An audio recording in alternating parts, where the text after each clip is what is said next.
ओम श्री गणेशाय नमः। स्वागत है आप सभी का हमारे चैनल पर। आज है गणेश चतुर्थी और आज के दिन चौथ माता की कथा सुनने से सभी प्रकार के संकटों का नाश होता है। तो अगर आपने आज व्रत किया है तो अत्यंत श्रेष्ठ है। अगर व्रत नहीं भी किया तो भी कथा अवश्य सुननी चाहिए। कथा सुनने मात्र से ही भगवान गणेश की कृपा से सभी प्रकार के संकट दूर होते हैं। तो आइए आज के इस वीडियो में मैं आपको सुनाती हूँ चौथ माता के व्रत की कथा। एक नगर में एक बूढ़ी माँ रहती थी। वह अपने बेटे की सलामती के लिए 12 महीनों की चौथ माता का व्रत किया करती थी।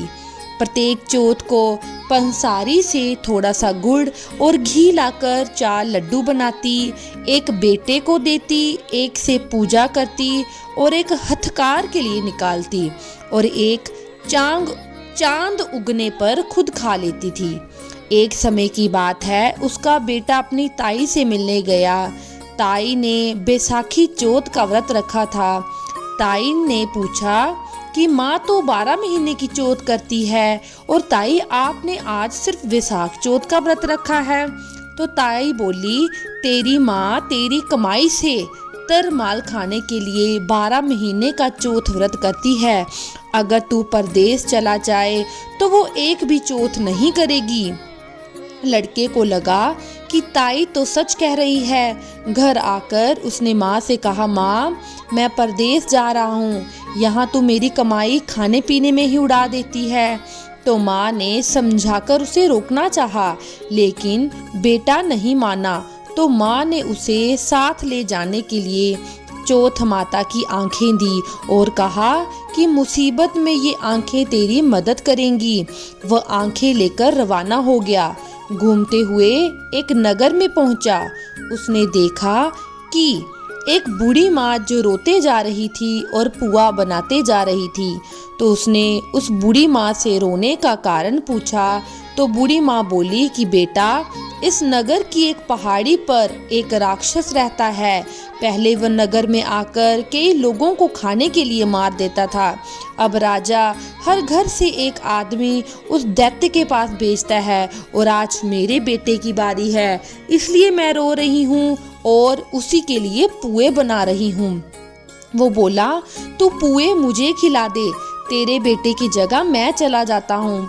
बूढ़ी माँ ने खीर पुए उसे खिला दिए और वह खा पीकर सो गया। रात को राजा के सैनिक आए तो बूढ़ी माँ ने उसी को भेज दिया। दैत्य के सामने पहुँचने पर उसने चौथ माता की आंखें दैत्य की तरफ फेंक कर कहा, हे चौथ माता, यदि मेरी माँ मेरी सलामती के लिए व्रत करती है तो दैत्य का सिर कट कर गिर जाए। तुरंत ही दैत्य का सिर कट गया। लड़का वापस आ गया। राजा ने उसे उपहार देकर विदा किया। चलते हुए एक दूसरे राजा के नगर में पहुंचा। इस राज्य में आवा तभी पकता था जब एक इंसान की बलि दी जाती थी। सिपाहियों ने उसे पकड़कर आवे में चुन दिया। लड़के ने आंखें आवे में डाली और कहा, हे चौथ माता, यदि मेरी माँ मेरे लिए व्रत करती है तो ये आवा मेरे बलि बिना ही पक जाए। और बस ऐसा कहते ही आवे में से मिट्टी की जगह सोने चांदी के बर्तन निकले। अंदर से लड़का बोला, बर्तन धीरे धीरे निकालना, कहीं मुझे लग ना जाए। राजा ने ये सुना तो उसे निकलवाया और पूछा कि अभी से तुम बच कैसे गए? तो लड़के ने बताया कि मेरी माँ चौथ का व्रत करती है और उसी व्रत के कारण वह बच गया।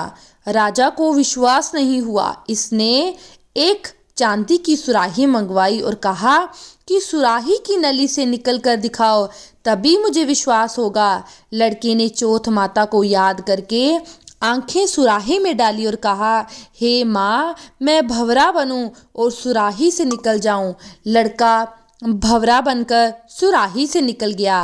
राजा ने खुश होकर राजकुमारी की शादी उसके साथ करवाई और सभी लोगों को चौथ माता का व्रत करने को कहा। तब उसे माँ की याद आई। उसने राजा के पास जाकर खुद के नगर जाने की इच्छा जाहिर की। राजा ने रथ, घोड़ा, हाथी, खूब सारा दान दहेज देकर उसे विदा किया। चौथ के दिन वह अपने नगर में पहुंचा। वह अकेला पंसारी की यहाँ माँ का इंतजार करने लगा। सोचा, चौथ है तो माँ यहाँ जरूर आएगी। थोड़ी देर बाद लकड़ी टेकती हुई माँ आती दिखी तो बेटा माँ के चरणों में गिर पड़ा और कहा, माँ मैं तेरा बेटा हूँ, मुझे माफ़ कर दो। माँ ने उसे गले लगाया। लोग चौथ माता की जय जयकार करने लगे। उस नगर के सभी लोग चौथ माता का व्रत करने लगे। हे चौथ माता, जैसे बूढ़ी माँ और उसके बेटे की सहायता की वैसे हमारी भी करना, और जो भी ये कथा सुने या पढ़े उस पर भी अपनी कृपा करना। बोलो चौथ माता की जय, गणेश जी महाराज की जय। अब सुनिए गणेश जी की ये कथा। एक समय की बात है कि भगवान विष्णु का विवाह लक्ष्मी जी के साथ निश्चित हो गया। विवाह की तैयारियां होने लगी। सभी देवताओं को निमंत्रण भेजे गए, परंतु गणेश जी को निमंत्रण नहीं दिया गया। जब भगवान विष्णु की बारात जाने का समय आ गया, सभी देवता अपनी पत्नियों के साथ विवाह समारोह में आ गए। उन सब ने देखा कि गणेश जी तो कहीं दिखाई नहीं दे रहे। तब वे आपस में चर्चा करने लगे, क्या गणेश जी को न्योता नहीं भेजा गया या गणेश जी खुद नहीं आए? सभी को इस बात पर आश्चर्य होने लगा। तभी सब ने विचार किया कि भगवान विष्णु से ही इसका कारण पूछा जाए। तो भगवान विष्णु जी से पूछने पर उन्होंने कहा कि हमने गणेश जी के पिता भोलेनाथ महादेव को न्योता भेजा है। यदि गणेश जी अपने पिता के साथ आना चाहते हैं तो आ जाते, अलग से न्योता देने की क्या ज़रूरत है। दूसरी ये बात है कि उनको 1.25 मन मूंग, 1.25 मन चावल, 1.25 मन घी और 1.25 मन लड्डू का भोजन दिन भर में चाहिए। अब यदि गणेश जी इतना खाएंगे तो किसी के यहाँ उन्हें कैसे ले जा सकते हैं। यदि गणेश जी नहीं आएंगे तो कोई बात नहीं, दूसरे के घर जाकर इतना खाना पीना अच्छा नहीं लगता। इतनी बातें हो रही थी तो किसी ने सुझाव दिया कि गणेश जी भी आ जाएं तो उनको द्वारपाल बनाकर बिठा देंगे और उनसे कहेंगे आप यहीं रहना और घर की देखभाल करना। आप तो चूहे पर बैठकर धीरे धीरे चलोगे तो बारात से बहुत पीछे रह जाओगे। ये सुझाव सबको पसंद आया तो भगवान विष्णु जी ने भी सहमति दे दी। अब होना क्या था, इतने में गणेश जी वहां आ पहुंचे। उन्हें समझा बुझाकर घर की रखवाली को बैठा दिया। बारात चल दी। तभी नारद जी ने देखा कि गणेश जी तो दरवाजे पर बैठे हुए हैं। तो वे गणेश जी के पास पहुंचे और उनसे पूछा, आप यहाँ क्यों रुके हैं, आपको बारात में नहीं जाना? तो गणेश जी कहने लगे कि भगवान विष्णु ने मेरा बहुत अपमान किया है।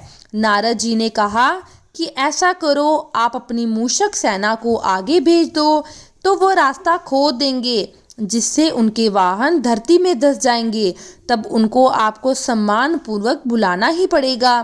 अब तो गणेश जी ने अपनी मूषक सेना जल्दी से आगे भेज दी और उससे कहा कि जाओ तुम नीचे जमीन को पोली कर दो। और ऐसा ही हुआ। उन्होंने जमीन को पोली कर दिया।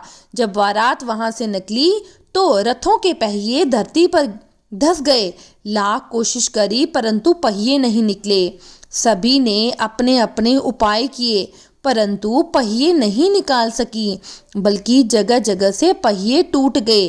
किसी की समझ में नहीं आ रहा था कि अब क्या किया जाए। तब नारद जी ने कहा, आप लोगों ने गणेश जी का अपमान करके अच्छा नहीं किया। यदि उन्हें मनाकर लाया जाए तो आपका कार्य सिद्ध हो जाएगा।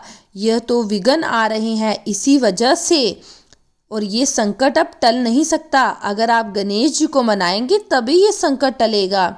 तब शंकर भगवान ने अपने दूत नंदी को भेजा गणेश जी को बुलाने के लिए। गणेश जी आदर सम्मान के साथ उनका पूजन किया गया। तब कहीं रथ के पहिए निकले। अब रथ के पहिए निकल तो गए परंतु वे टूट फूट गए थे।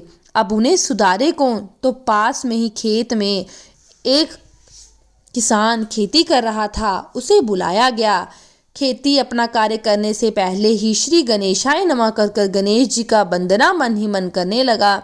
बस देखते ही देखते किसान ने सभी पहियों को ठीक कर दिया। तब किसान कहने लगा, हे देवताओं, आपने प्रथम पूज्य गणेश जी को नहीं मनाया होगा, ना ही उनका पूजन किया होगा, इसलिए आपके पास ये संकट आया है। हम तो मूर्ख अज्ञानी हैं, फिर भी पहले गणेश जी को पूजते हैं, उनका ध्यान करते हैं। आप तो देवता गण हैं, फिर भी आप गणेश जी को कैसे भूल गए? अब आप लोग भगवान गणेश जी की जय जयकार करें, तभी आपके सारे काम बन जाएंगे और कोई भी संकट नहीं आएगा। ऐसा कहते हुए वहाँ से बारात निकली। फिर भगवान विष्णु जी और लक्ष्मी जी का विवाह संपन्न करा के सभी कुशलता के बाद वापस लौट आए। हे गणेश जी महाराज, जैसे आपने भगवान विष्णु का कार्य सिद्ध किया, वैसे सभी का कार्य सिद्ध करना। जो ये कथा पढ़े या सुने, उसके सभी मनोरथ पूर्ण करना। बोलिए गजानन भगवान की जय, गणपति भगवान की जय।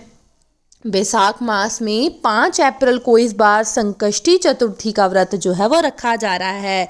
संकष्टी चतुर्थी के व्रत में सुबह स्नान करके जल्दी उठकर हमें उपवास रखना चाहिए। इस दिन सुबह और शाम दोनों समय गणेश जी का पूजन करना चाहिए। भगवान को हरी दूर्वा 5 लड्डुओं का भोग अवश्य चढ़ाना चाहिए और रात को चंद्रमा को अर्घ देकर ही अपना व्रत जो है उसका समापन करना चाहिए। अगर आपको मेरी वीडियो अच्छी लगती है, चैनल को लाइक शेयर और सब्सक्राइब करना ना भूलें और कमेंट सेक्शन में ओम श्री गणेशाय जरूर लिखें।